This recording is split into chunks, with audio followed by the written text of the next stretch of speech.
လုံးမင်္ဂလာပါဒီနေ့စောပြမယ်ဂိမ်းရတော့ဟေးရူဘလော့ပဲဖြစ်ပါတယ်ရူဘလော့ထဲမှာတငယ်ချင်းတယောက်ခေါ်ရပါတယ်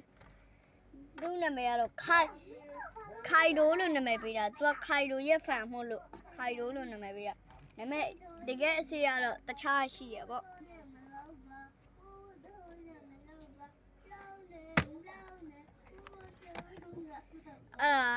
အခုခေါ်လာပါတယ်ပောက်ကွားဆော့မှာပါအော်ပြီပေါ့အေးဟေးရောက်ထားဝါအခုဆော့ပြီနေရောဂိမ်းမှာရိုက်ချလိုက်အောင်မယ်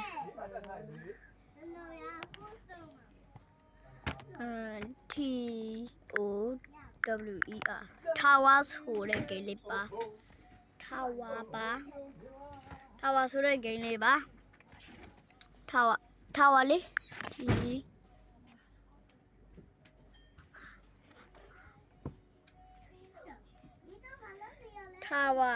ထားဝါရေးလို့ရတော့တခြားဂိမ်းမဲ့ဆော်ပါမယ်ဘာကလင်းလဲဆိုတော့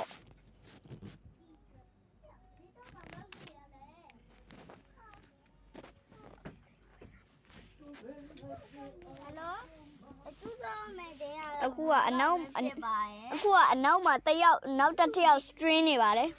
ခေါ်သားပါရဲ့သူ့နာမည်ကတော့ BBCCE ပဲဖြစ်ပါတယ်ဟုတ်ပါတယ်ကျွန်တော်ကိုယ်တိုင်ပဲဖြစ်ပါတယ်ဟုတ်ပါပြီလောက်ကြပါတော့ဝင်ခဲ့ဟုတ်ပြီမြန်လေးဝင်ပါလားပြည့်တဲ့ကြီးတွေကိုလောက်ကြရအောင်မြန်လေး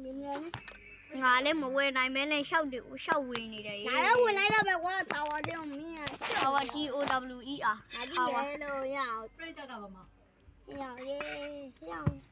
လောက်မယ်ချင်းမင်းဘယ်ချင်းစော်ကြောင်းမလဲရအောင်ချိပုတ်โอเคပါချိပုတ်ထားဝါစောကြပါပဲဘယ်ချိပုတ်တော့ချိပုတ်စောကြမှာပဲမရိုင်းနဲ့နော်တော့ဝင်လာကြဟိုတော့ဝင်လာကြပြထော်ကြီးပြန်ဝင်လာပြထော်ကြီးပြန်ဝင်လာကြပါမြန်လေးလာကြရဲတဲ့တဲ့နေရမြန်လေးဟာကွာလိုင်းနေရဘယ်လိုဆော်ပါမလဲဆိုမကောင်းချားရေးမဲ့ဆော်မြန်လေးဗီဒီယိုလေးကိုတောင်းအောင်လုပ်မမြန်လေးပါကွာရောနားတော့ဝင်လာမို့လို့နေဒီကြောင်လည်းပြန်ထွက်ပြန်ဝင်လာလည်းမဟုတ်ဒီထောက်တောင်ကြာနေအောင်လာရနဲ့တောင်းဘူးလား